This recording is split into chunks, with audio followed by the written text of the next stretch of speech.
Hello, magandang araw sa inyong lahat. So ako si Prof. Casey, isa akong criminologist. Nandito kami ngayon sa simbahan ng Baraswin Church.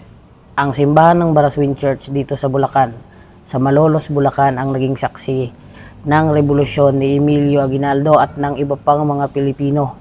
So etong lugar na to ang naging saksi para mabuo ang Malolos Congress or mabuo nila yung unang constitution, which is the Malolos Constitution. So mula doon sa Cavite, sa Bacoor, meron silang opisina doon. Pero nilipat nila dito at dito talaga na itatag yung unang constitution at ang Malolos Congress. Ngayon, itong church na to, sa likod ko meron siyang area na kung saan dyan nag-homily yung isang pari. Marami ng church na walang ganyan ngayon sa buong Pilipinas, kukonti na lang yung nandito sa taas. Usually, ganyan yung niya, elevated para lahat ng tao makita niya. At ang kasi yan, ang thought niya nung sinaunang panahon, kung baga, ang homily dati is sermon.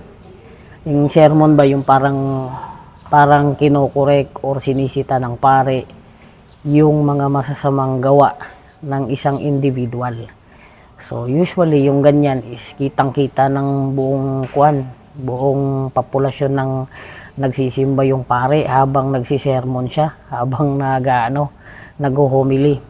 Ngayon, when it comes to sermon, no, kahapon sa video natin, no, na-establish natin kahapon yung relative deprivation theory na isa sa pwedeng mag-unite sa malaking gap between sa poor and the rich is posible yung pagiging complete ng isang tao through maternal love.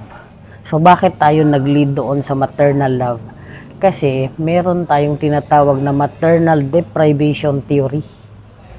Yung maternal deprivation theory, isang theory na pwedeng mag-explain ng isang bata ay pwedeng makakommit ng crime kapag nakulang sa pagmamahal or warmth ng pagmamahal ng isang nanay. Pero doon sa part ng maternal deprivation theory, more on nakapokus siya doon sa touch ng isang nanay. But as a criminologist nitong makabagong panahon, ang nakikita ko dito is not just the physical touch, but gusto kong ma-elaborate yung maternal deprivation theory into maternal guidance deprivation theory.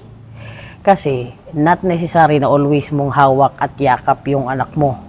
Always mo siyang dapat mag-guide talaga. Mag-guide, which means kahit sabihin mo lang, not necessary na hawakan mo siya. So parang ganun kasi yung ng sermon eh. Hindi kailangan na parang akayin mo siya, lagi mo siyang yakapin, as long as there will be guidance kahit through words lang. So ang sermon kasi parang minamasama ng mga tao. But usually, sa sermon tayo nakakakuha ng guidance, which is kadalasan ng nagsisermon, mga nanay, na hindi rin natin kadalasang na-appreciate.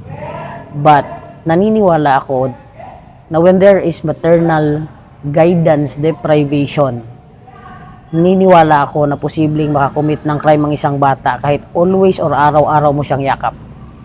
Because the physical touch might be necessary, pero not always and not every day. Sometimes, yung pinaka magandang bagay na pagpapakita or way ng pagpapakita ng pagmamahal is your guidance. Guiding them na para maging mabuting tao, not just embracing them or hindi lang yung yakapin lang sila. So as a criminologist, ina-explore ko lahat ng part ng society na pwedeng ma-analyze ko why there is crime and mahanap ko kung ano ang posibleng maging solusyon. So, hindi tayo nagbibigay ng solusyon doon sa crime lang na nangyari, pero hanapan natin ng solusyon kung ano yung posibleng naging ugat. Okay? So, maraming salamat. Ito ang istoryang kriminolohiya mo featuring Baraswin Church in Malolos, Bulacan. Happy New Year!